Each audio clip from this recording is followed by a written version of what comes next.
स्वागत है आपका मेरा YouTube channel Syed AP vlogs में। और आज मैं जो वीडियो लेके आया वो है, आपको थंबनेल और टाइटल देखे तो पता चल ही रहा है कि मतलब क्या वीडियो है ये। जो वीडियो मैं लेके आया हूँ वो है कि मेरा एक्सपीरियंस कैसा रहा, ऑनरशिप रिव्यू में दूंगा। मेरे को बाइक चलाते चलाते ऑलमोस्ट 1 साल से ऊपर हो गया। मेरे को ये व्लॉग डालना चाहिए था थोड़ा पहले, बट मेरा अभी थोड़ा देर हो गया। बट कोई नहीं, देर से पर दुरुस्त आना ज़्यादा ज़रूरी है। तो बाइक के बारे में सब कुछ जानने के बाद वीडियो बनाना ठीक है, क्योंकि मैंने कुछ यूट्यूब में व्लॉग्स देखा है कुछ लोगों का जिनको बाइक के बारे में बहुत कम ही चीज़ पता है, फिर भी वो लोग व्लॉग बना के डाल रहे हैं। तो मतलब जब तक आपको बाइक के बारे में फिर एक मशीन के बारे में अच्छे से पता ना हो, तो आप अगर ऐसे ही वीडियो बना रहे तो उससे क्या होगा, जो व्यूअर्स हैं उनको भी कोई नॉलेज मिलेगा नहीं। तो इसलिए बाइक में क्या क्या प्रॉब्लम्स फेस किया मैंने, बाइक कैसा है चलने में, और ये वीडियो उनके लिए है जो अभी भी ये बाइक खरीदने का प्लानिंग कर रहे हैं। उनके लिए नहीं है जो ये बाइक चला रहे हैं, और उनको तो भाई ऑफकोर्स सब आता है, जो चला रहा है उसको पता है बाइक कैसा है। और यहाँ पे नीचे कचरा बहुत है, इतनी साफ जगहों को लोग गंदा कर देते हैं, तो ऐसा मत करो यार, ख़राब लगता है। भी हंसते हैं मेरी बात पे। जो किलोमीटर्स चला है वो बाइक का मैं आपको दिखाता हूँ। वो किलोमीटर्स चला है अराउंड, ये ट्रिप नहीं ये नहीं है। टोटल किलोमीटर्स हो गए मेरे 12,580। तो मेरा ज़्यादा चला नहीं है, क्योंकि क्या है ना, मेरे पास एक बाइक नहीं है, 3 बाइक है। इसलिए थोड़ा कम चला है। ये मजाक था, ठीक है, इसमें इतना सीरियस मत होना कोई भी। सबसे पहले मेरे को बाइक में क्या क्या प्रॉब्लम फेस हुआ ना, तो जो लोगों के मन में डाउट है कि इस बाइक को लेके कि इसका एक सबसे बड़ा मेजर इशू आ रहा है जो बहुत से लोगों को मिल रहा है, मतलब सिर्फ मेरे को बोल के नहीं, जो लोगों ने ये बाइक ली है तमाम लोगों को ये प्रॉब्लम्स फेस करने को मिला ही है, और वो है इंजन स्टॉलिंग इशू। तो मैं नहीं बोलूँगा कि इंजन स्टॉलिंग इशू नहीं, इंजन स्टॉलिंग इशू है इस बाइक में। जो कंपनी से सॉफ्टवेयर अपडेट आ रहा है उससे टाइम के साथ मतलब थोड़ा कम हो गया, बट वो चीज़ एकदम कम्प्लीटली ख़त्म नहीं हुआ है। मैं ये नहीं बोलूँगा कि जो प्रॉब्लम है पूरा कम्प्लीटली ख़त्म हो गया है, वैसा नहीं बोलूँगा। प्रॉब्लम है बट कम हो गया है बहुत। और एक और जो सबसे गंदा इशू मुझे मिला था, शायद और भी कुछ लोगों का ऐसा प्रॉब्लम फेस हुआ होगा जिन्होंने ट्राइम स्पीड 400 नहीं तो स्क्रैम्बलर 400X उठाया है, उनको ये प्रॉब्लम फेस हुआ होगा। बहुत रेयर बाइक्स में हुआ है ये चीज़ कि आपका बाइक मतलब पूरा बंद हो जाता है, कुछ काम नहीं करता है, एयर पोजीशन कुछ नहीं दिखाता, नथिंग, बाइक में कुछ भी शो नहीं करता है। यहाँ तक कि मतलब आप बाइक को धक्का मार के भी स्टार्ट नहीं कर सकते। काइंड ऑफ मतलब ECU में ही कुछ प्रॉब्लम आ गया था। और उसके बाद क्या हुआ था, बाइक 2-3 दिन के लिए सर्विस सेंटर में था, उसके बाद मैंने वहाँ पे रखा। उसके बाद वो लोग ने बाइक को रेक्टिफाई किया, वो लोग से भी हो नहीं रहा था। शोरूम में लेके जाने के बाद मतलब क्या हुआ कि तब मुझे जाके पता चला कि भले ही प्राइस जो है इस बाइक का बहुत ही एग्रेसिव रखा है, लाइक 40 bhp, शायद ही कोई आपको 2,70,80 में दे रहा होगा। कोई, मेरे को तो नहीं लगता अभी मार्केट में 40 bhp इतना पावर कोई दे रहा है। मैंने तो ले लिया, वैसे ही बहुत लोगों ने लिया 40 bhp सोच के कि भाई इतना सस्ते में मिल रहा 40 bhp ना। अभी बाइक में क्या हो गया, भले ही कम प्राइस में आ रहा है, बट उसके बाद भी क्या है ना, बाइक में जब आप सर्विसिंग में लेके जाओगे तो आपको पता चलेगा कि बाइक का सर्विसिंग 2 चीज़ में ज़्यादा निर्भर करता है। क्या होता है कि बाइक सब में जब हम लोग सर्विसिंग करने जाते हैं तो कि बाइक का सिर्फ हार्डवेयर सर्विसिंग होता है, लाइक आपको इंजन ऑयल चेंज करना हो गया, चेन स्पॉकेट, ब्रेक पैड, जो भी ये सब होता है। बट इसमें क्या सीन है, इसमें सीन ये है कि जब आप सर्विसिंग करने जाते हैं बाइक को, तो सर्विसिंग में आपका इंजन ऑयल ये सब करना तो होगा ही, साथ में इसमें सॉफ्टवेयर भी बहुत ज़्यादा मतलब इन्वॉल्व हो गया इस बाइक में। तो जिसकी वजह से क्या होता है कि सॉफ्टवेयर में मतलब काइंड ऑफ ग्लिच आ जाता है या फिर क्रैश हो जाता है कभी कभी, तो उस वजह से ही आपका जो इंजन स्टॉलिंग इशू है वो आ रहा है। तो ये चीज़ बहुत सारे लोगों को पता नहीं है। और इवन क्या है कि अभी जो शोरूम में जिन्होंने टेक्नीशियंस रखे हैं, अब मुझे दूसरे स्टेट्स का नहीं पता, बट मेरे स्टेट में जो हो रहा है वो ये है कि जो ज़्यादा सॉफ्टवेयर रिलेटेड काम है ना, वो सिर्फ एक बंदे को ही पता है, और वो मतलब वो एक और कंपनी में काम करता है, मतलब अलग शोरूम में काम करता है, वो भी अलग कंपनी में, मतलब ये ट्राइम में नहीं। वो आता है, जैसे आते हैं ना लोग सब्सटीट्यूट करने आते हैं, जैसे क्लास में टीचर का भी एब्सेंट हो जाता है, तो वैसे आता है। ये चीज़ एक है यहाँ पे इशू। अगर आप गुवाहाटी से है तो आपको भी ये सेम चीज़ इशू फेस करने को मिल सकता है। अभी अगर वो बंदा अगर मतलब यहाँ से कभी कहीं चला गया तो शायद ही पता नहीं कौन ही ठीक करेगा, फिर तो वो ऊपर वाला जाने। इसी के वजह से क्या हुआ कि वो बंदा जब शोरूम में आया तो उसने आके रेक्टिफाई किया उसको, मतलब उसने देख के पता किया क्या प्रॉब्लम है क्या नहीं है। फिर उसके बाद उसने ECU खोलने के बाद कुछ मतलब बहुत सारा कुछ सॉफ्टवेयर रिलेटेड काम किया, उसके बाद जाके बाइक ठीक हुआ, और luckily I don't have to pay anything for that. तो ये बात तो हो गया जो मेरे साथ फेस करने को मिला। अब ज़रूरी नहीं कि आपको भी फेस करने को मिलेगा। और ECU में कोई बहुत ज़्यादा प्रॉब्लम नहीं आया था, बट क्या हुआ कि ECU में कुछ ग्लिच आ गया था और वो टाइम के साथ फिक्स हो गया, और उसके बाद मुझे कोई प्रॉब्लम फेस करने को नहीं मिला। और आगे भी मैं आपको बताऊंगा कि मेरा इसमें एकदम लॉन्ग राइड में कैसा मतलब एक्सपीरियंस रहा है। तो आप वो टेंशन मत लीजिए कि मतलब आपके भी बाइक लेने के बाद ऐसा कुछ इशू आ जाएगा, फिर बाइक पूरा ही ख़राब हो जाएगा। सीन वैसा कुछ नहीं है। मैंने भी लॉन्ग राइड्स मारे इसको लेके, मतलब आप बेझिझक मार पाएंगे। वो कुछ चीज़ें एक्सेप्शनल होती है, अब वो हो जाती है तो हो जाती है, कुछ कर नहीं सकते हम। सो ये बात हो गया कि मैंने जो फेस किया। अब आ जाता है कि बाइक का सर्विसिंग, ठीक है, सर्विसिंग का कॉस्टिंग आपको कैसा पड़ेगा। अभी क्या होता है कि जैसे कि कंपनी क्लेम करता है कि ये जो बाइक है इसमें जो इंजन ऑयल यूज़ हो रहा है वो इंजन ऑयल अराउंड 16,000 किलोमीटर चलने के लायक है, ठीक है। अब ये चीज़ बहुत सारे लोगों को थोड़ा मतलब काइंड ऑफ सरप्राइजिंग, शॉकिंग लगता है कि 16,000 kilometre is not a joke ना, क्योंकि मतलब इंजन ऑयल मतलब इंजन ऑयल पूरा इवोपरेट भी हो सकता है। सो इसमें इस बात में एक ये ट्विस्ट है कि कंपनी ने क्लेम ज़रूर किया 16,000 किलोमीटर चलता है, बट मैं रिकमेंड करूँगा कि आप 16,000 किलोमीटर ना चलाओ, क्योंकि कंपनी आपको सिर्फ एडवर्टीज़मेंट में ये बताएगा कि 16,000 किलोमीटर चलता है, पर जब आप ये बाइक ले लेंगे उसके बाद शोरूम वाले आपको बोलेंगे कि 16,000 किलोमीटर ज़रूर चलता है ये इंजन ऑयल, बट उसमें आपको विद टाइम टू टाइम आपको इसमें टॉपअप कराते रहना पड़ेगा, क्योंकि इंजन ऑयल का जो लेवल है वो कम होते रहता है। भले ही इसका जो विस्को गाढ़ापन जो होता है ना, सॉरी वो मुंह में आता नहीं मेरा वर्ड, सो जो गाढ़ापन है वो बरकरार रहता है, बट क्या है कि जो इसका लेवल है वो कम हो जाता है, इसलिए हम लोग को इसमें टॉपअप करते रहना पड़ेगा। अब देखिए अब क्या होता है कि आप अगर टॉपअप कर रहे हैं तो 16,000 किलोमीटर तक आप इंजन ऑयल भले ही जितना भी अच्छा हो, मैंने जैसे इस बाइक का इंजन ऑयल चेंज किया था फर्स्ट सर्विसिंग के बाद अराउंड 8 से 9,000 किलोमीटर में चेंज किया था। अभी अगर उसी जगह में कोई नॉर्मल इंजन ऑयल होता है कि 8,000 9,000 चल जाएगा तो वो इंजन ऑयल पूरा पानी हो जाता है, बट जब मैंने इसका इंजन ऑयल देखा 8 से 9,000 के बाद तो वो इंजन ऑयल बहुत बढ़िया था। मतलब तो कहीं ना कहीं मान सकते हैं कि हाँ कंपनी जो क्लेम कर रही है वो है, बट 16,000 थोड़ा ज़्यादा हो जाता है। आप हो सके तो 7 से 8 नहीं तो 9,000 तक आप इसको चेंज कर दो, आपका ये बाइक का हेल्थ अच्छा रहेगा। अब देखो बाइक ख़राब हो गया बाई चांस, कंपनी क्लेम कर रहा है कि 16,000 चलता है, बाइक ख़राब हो जाता है, तो आप क्या करोगे। इतना मगजमारी करने का ज़रूरत ही नहीं है। जो चीज़ आपका 2,000-3,000 में खर्चे में कम हो रहा है, मतलब वो जो 2 से 2,000 के खर्चे में अगर वो टेंशन आपका ख़त्म हो रहा है तो कर लो। आपका ही बाइक का हेल्थ का बात है, आपको ही चलाना है ओवरऑल, कंपनी को कोई फ़र्क नहीं है। कंपनी ने आपको बेच दिया उसके बाद कंपनी को कोई फ़र्क नहीं पड़ता। आपकी ज़िम्मेदारी है कि आप अपने बाइक को कैसे मेंटेन करते हैं। और जो इसमें इंजन ऑयल था मैंने जैसे बोला उसका क्वालिटी जो भी है मतलब वो बहुत अच्छा है। प्राइस भी अराउंड 2 से 2100-2200 के आसपास आ जाता है। अब चलते हैं ब्रेक पैड्स की तरफ, ठीक है। तो इसमें ब्रेक पैड्स भी 2 आते हैं। जो स्पीड 400 का ब्रेक पैड है वो भी लगा सकते हो, जो इसमें पहले से लगा आता है, और एक है स्क्रैम्बलर 400X का भी आप ब्रेक पैड्स लगा सकते हो, बट वो क्या है वो सिंटेड नहीं है, ये है सिंटेड। अब मैंने कुछ यूट्यूबर्स को देखा है बोलते हुए कि इसका ब्रेक पैड से आवाज़ आता है, इसका ब्रेक पैड्स में ख़राबी है। भाई बात क्या होता है, सिंटेड ब्रेक पैड्स का ये नेचर है कि वो साउंड करेगा विद टाइम, और वो ज़रूरी नहीं कि हमेशा ही करेगा, कभी ना कभी करेगा, क्योंकि उसका मेटल बहुत ज़्यादा टफ होता है, तो इसलिए वो एक साउंड आता है, ठीक है। बट उसके साथ आपको ब्रेकिंग जो फीडबैक है वो बहुत अच्छा मिलता है, वो सेरेमिक से भी ज़्यादा अच्छा मिलता है, क्योंकि सिंटेड सबसे ऊपर होता है, देन सेरेमिक, उसके बाद ऑर्गेनिक। सो अगर देखो आपको अगर ब्रेक पैड्स आप महंगा लगा रहे हो, आपको अगर फीडबैक भी अच्छा मिलता है तो जाहिर सा बात है कुछ ना कुछ कमी होगा ही। अब आगे वाला जो ब्रेक पैड्स है वो आता है 2700 2800 अप्रॉक्स आता है। अब वो आपको किसी को लग सकता है कि बहुत महंगा है, ठीक है महंगा साइड में वो बोलूँगा, तो वैसे लोगों के लिए स्क्रैम्बलर 400X का भी जो ब्रेक पैड्स है वो भी लगा सकते हो, 600-700 में आ जाता है, बट उसका आपको फीडबैक उतना अच्छा नहीं मिलेगा।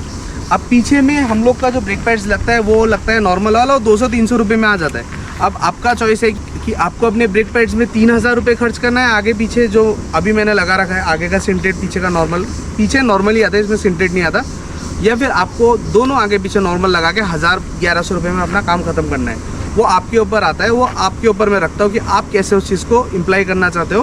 बट बात क्या है कि आपका लाइफ के साथ थोड़ा सा प्रॉब्लम हो सकता है, आप कहीं पे ब्रेक मारोगे वो आपके लाइफ के लिए ख़राब हो सकता है। 2,000 रुपये आपकी ज़िंदगी पे भारी पड़ सकते हैं, तो मैं तो चाहता हूँ कि वो 2,000 रुपये यहाँ पे डाल दो, कोई फ़र्क नहीं पड़ता। इतना महंगा अगर आप बाइक उठा रहे हो, अगर आप इस बाइक को लेना चाहते हो, चलाना चाहते हो, तो इसके सर्विसिंग में भी पैसा डालो। अब और बहुत सारे लोगों का मैंने एक और सवाल देखा है कि ये बाइक कितना माइलेज देता है। ठीक है, अब 40 bhp बाइक है, फॉर एग्जांपल आप जितना खाना खाते हैं, जाहिर सा बात है द ग्रेट खली उससे ज़्यादा खाता होगा, क्योंकि भाई बड़ा आदमी है। तो वैसे ही बात है, 400 cc का इंजन है तो 40 bhp बनाती है, तो ये ज़्यादा खाती होगी तेल। अब लोग इसका कंपैरिजन इसलिए कर रहे हैं क्योंकि ये जिस प्राइस रेंज में आ रहा है, उस प्राइस रेंज में दूसरा सस्ता मतलब कम सीसी का बाइक आता है, वो इतना माइलेज निकाल रहा है। भाई bhp भी एक चीज़ है, तुम bhp देखो, प्राइस मत देखो, bhp कितना है उसमें और इसमें, उसके बाद माइलेज का बात करो। और कुछ लोग ये भी बोलेंगे अब कि भाई 40 bhp ये ज़्यादा ही कम दे रहा है। तो भाई सब इंजन का अपना अपना रिफाइनमेंट लेवल्स होता है। अब आप इसको हर अलग इंजन से कंपेयर नहीं कर सकते कि भाई ये वाला इंजन तो 400 cc का होने का भी ज़्यादा पावर निकाल रहा है, माइलेज भी ज़्यादा दे रहा है, तो भाई उसमें पैसे भी ज़्यादा लग रहे हो और कंपनी भी अलग है। हाँ, ऐसा हो कि भाई मैंने ये वाला बाइक लिया, आपने भी ये वाला बाइक लिया, मेरे को तो 40 का मिल रहा है, आपको 20-25 मिल रहा है, फिर प्रॉब्लम का बात है। बाकी जो माइलेज है वो मेरे हिसाब से ठीक है, 20-25 का माइलेज है और इससे ज़्यादा एक्सपेक्ट नहीं कर सकते हैं। फिर इंजन भी गर्म होता है, कोई कोई बोलता है बाइक का इंजन बहुत गर्म हो रहा है, तो भाई वो नॉर्मल चीज़ है इस बाइक के लिए। इसका अब नेचर ही वैसा है, जो चीज़ का नेचर वैसा है उसको आप नहीं बोल सकते कि ये भाई ये इंजन बहुत गर्म हो रहा है, ये बहुत ज़्यादा तेल खा रहा है, तो वो चीज़ आप मत बोलो, क्योंकि भाई इसको बनाया ही वैसा गया है। अगर ये अभी अगर 20, 21, 25 bhp का होता तो क्या होता है कि इसमें ज़्यादा तेल नहीं खाता, ज़्यादा गर्मी नहीं होता, माइलेज भी ज़्यादा मिलता तब। बट अभी क्या है ना, bhp ज़्यादा है तो गर्मी भी ज़्यादा निकलेगा, पावर भी ज़्यादा निकलेगा, माइलेज भी ज़्यादा खाएगा ये गाड़ी। चलो अब आ जाते हैं कि बाइक चलाने में कैसी है, सबसे बड़ा सवाल।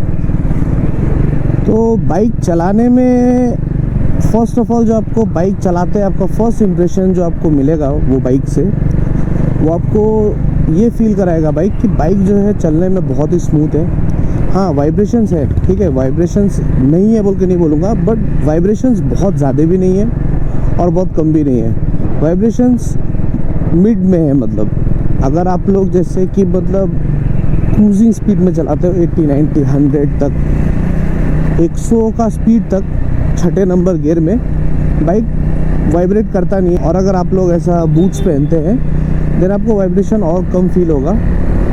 वाइब्रेशन सिर्फ आपको फुटपैक्स में थोड़े बहुत मिलते हैं, बाकी ओवरऑल वाइब्रेशंस उतने नहीं है। हैंडल में भी हल्के हल्के से है, जैसे कि अभी 3-4 हज़ार RPM तक वाइब्रेशंस नहीं है, वाइब्रेशन आता है 8,000 के पास से आता है। और जो पावर का बात है कि 40 bhp जो कंपनी क्लेम करता है वो चलने में भी वैसा है कि नहीं है।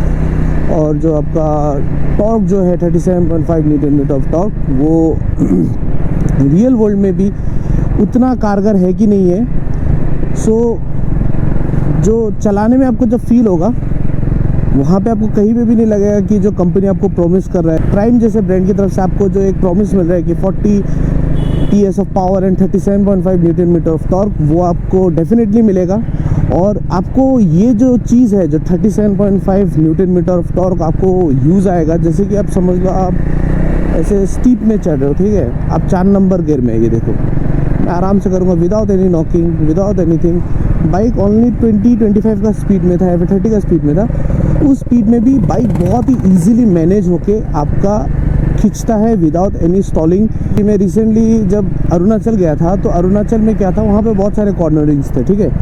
अब वो कॉर्नर जो थे वो कॉर्नर ऐसे नहीं है जो आपका मतलब काइंड ऑफ ये जैसा हो गया ना, ये सब कॉर्नर वाइड नहीं थे, वो कॉर्नर्स थे आपके एकदम यू टर्न जैसे, जैसे आप यहाँ जा रहे हो फिर आपको अगेन पूरा इस तरफ आना है। तो उस सिचुएशन में क्या होता है, जब आप बाइक ऊपर में चढ़ाते हो कि बाइक कितना इजीली चढ़ता है। अभी आप देख सकते हैं बाइक है 30 नंबर गियर पे और ये ऊपर पूरा स्टीप है, ठीक है। मैं कोई क्लच नहीं पकड़ूंगा, कुछ भी नहीं पकड़ूंगा, बाइक देखते कितना इजीली चढ़ता है, देख रहे हैं आप, कुछ भी मतलब बाइक स्ट्रगल नहीं किया कि भाई। और इसके जो सस्पेंशन सेटअप्स है वो भी बहुत सही है। आगे का स्टिफ तो नहीं बोलूँगा मैं बहुत ज़्यादा, ठीक है। पीछे का आप खुद एडजस्ट कर सकते हैं, आपको किस लेवल पे चाहिए। ज़्यादा सॉफ्ट करोगे तो हाई स्पीड स्टेबिलिटी थोड़ा सॉरी हाई स्पीड स्टेबिलिटी आपको थोड़ा कम मिलेगा। बाकी टाइट करोगे तो आपको बाइक थोड़ा ज़्यादा सस्पेंशन आपको कंफर्ट नहीं देगा, बट हाई स्पीड स्टेबिलिटी रहेगा। सो आपके ऊपर है कि आपको कैसा सेटअप करना है, वो अपने प्रेफरेंस के हिसाब से आप सेट कर सकते हैं। और एक और बात जो मेरे को लॉन्ग राइड में जाने के बाद फील हुआ वो ये है कि बाइक लॉन्ग राइड में कैसा है। अगर आप लोग मतलब देखो 200-300 किलोमीटर तो आप हर कोई बाइक में मार सकते हो, नॉट अ बिग डील। अगर आपको जोश है तो आप R15 V3 में भी मार सकते हो, ठीक है। सो मारने को तो आप कोई भी बाइक में मार सकते हो, बट बात ये है कि आप कितने मज़े में मार रहे हो राइड, ठीक है।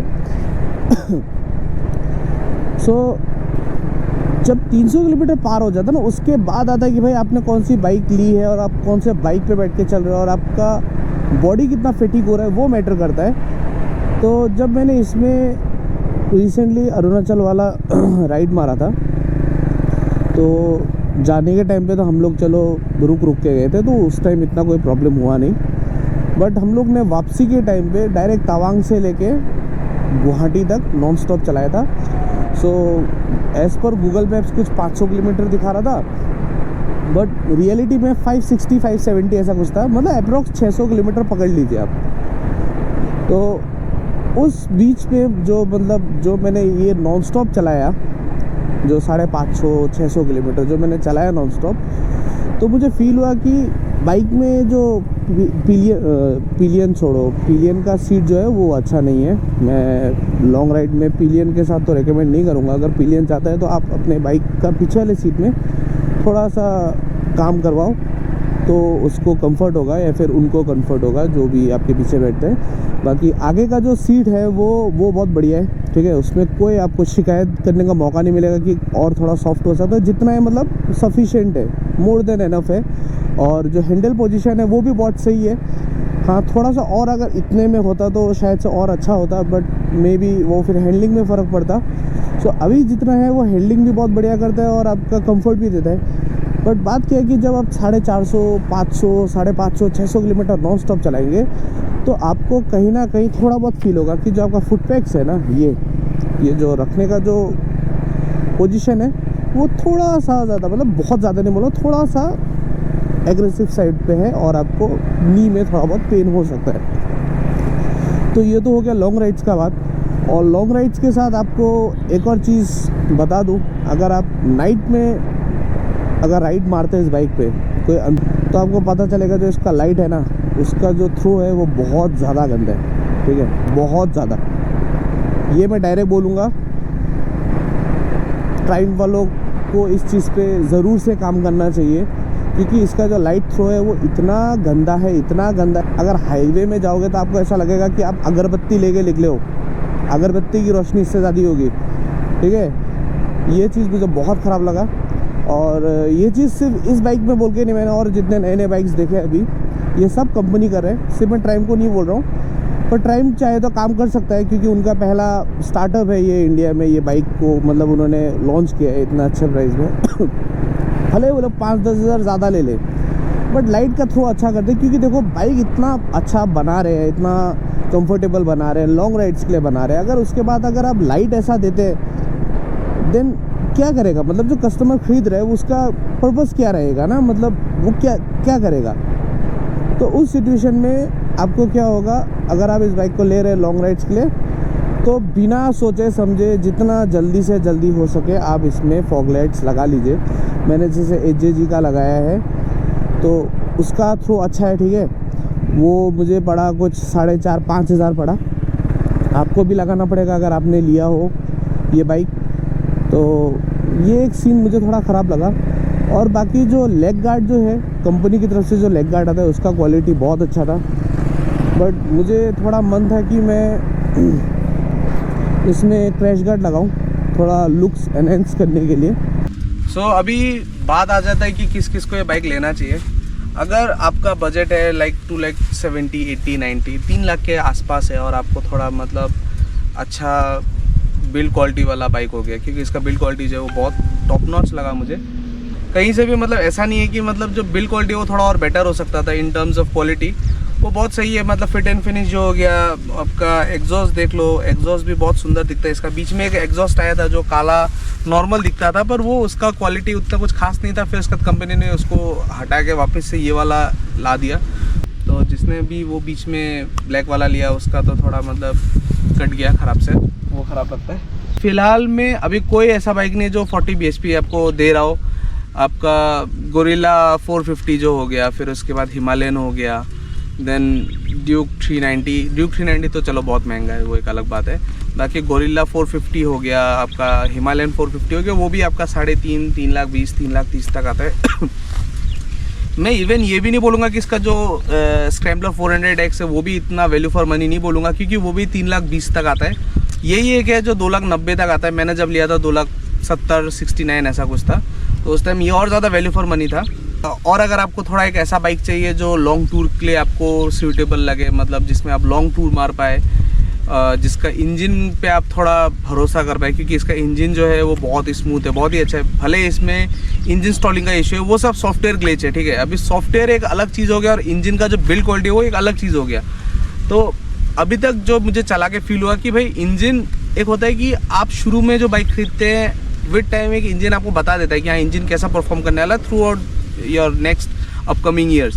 बट बाइक का जो इंजन है वो अभी तक वैसा ही है, एकदम मतलब मस्त है। कोई ऐसा मुझे कुछ इंजन की तरफ से इशू फेस करने को नहीं मिला कि इंजन का जो परफॉर्मेंस है वो थोड़ा ख़राब हो रहा है, फिर कुछ वाइब्रेशंस बढ़ गए, कुछ आवाज़ आ रहा हो, ऐसा कुछ भी नहीं है। जैसा शुरू में था अभी तक वैसा ही है। और मैंने भी बहुत रफ चला इस बाइक को, इवन मैं एक बार एक्सीडेंट भी खा चुका हूँ इस बाइक से।